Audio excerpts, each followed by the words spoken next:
Pria ini baru pindah ke rumah baru, dan dalam hitungan jam, ia sadar rumah itu bukan milik mereka saja. Awalnya hanya tembok biasa, tapi ketika Jack mengukur dari beberapa titik, hasilnya berbeda puluhan derajat. Seolah dinding itu hidup. Untuk memastikan, ia menuang segelas air ke lantai, dan air itu membelah sendiri, seperti ditarik oleh sesuatu yang tidak terlihat.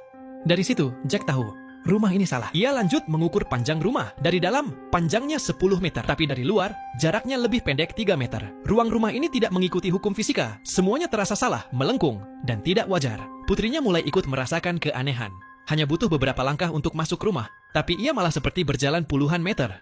Dan saat kembali mengambil baju, gadis itu menghilang, meninggalkan pakaiannya saja. Sebenarnya, ia terseret ke ruang lain. Koridor gelap yang tak berujung. Sementara itu, Jack mulai membuka pintu demi pintu.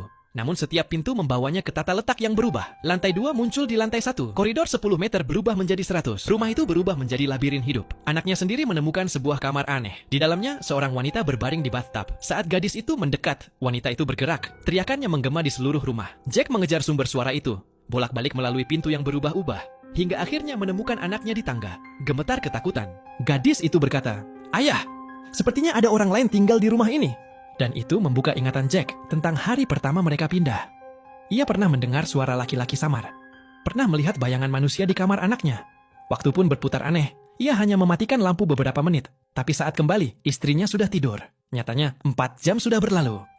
Saat ke toko, pemiliknya menatap Jack dengan tatapan yang sudah tahu jawabannya. Rumah itu, semua penghuninya hilang, katanya. Rumah itu angker. Rumah yang menelan orang berdosa.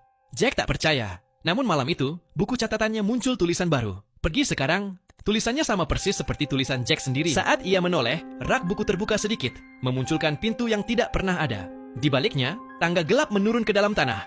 Tapi keesokan harinya, saat ia bawa istrinya ke sana, pintu itu hilang begitu saja. Masalah rumah tangga mereka semakin buruk ketika Jack menemukan pesan selingkuh di ponsel istrinya. Mereka bertengkar besar, hingga sang istri pergi meninggalkan Jack dan anaknya sendirian bersama rumah itu. Malam berikutnya, buku catatan itu kembali memberi pesan. "Pergi, sebelum terlambat." Jack memilih kabur bersama anaknya. Mereka berjalan lama di jalan gelap hingga melihat rumah dengan lampu menyala. Namun saat didekati, itu rumah mereka sendiri. Mereka tidak pernah keluar. Rumah itu memutar mereka kembali ke awal. Malamnya, kamar mandi menyala sendiri. Air mengalir deras. Saat Jack mendekat, sosok berambut panjang mencengkeramnya. Itu mantan istrinya, wanita yang dulu tenggelam di bathtub. Jack berlari menembus lorong memanjang dan tangga berputar, lalu terlempar ke masa lalu. Ia melihat dirinya sendiri saat baru pindah. Saat itu ia sadar, peringatan di buku catatan ditulis oleh dirinya sendiri. Ia berteriak, tapi tak ada yang mendengar. Ruang berubah, waktu melipat. Jack memaksa naik ke lantai 2. Tangga menolak. Cahaya putih menyambar. Ia muncul di ruang gelap. Di depannya berdiri pria tua pucat. Wajah itu Jack sendiri.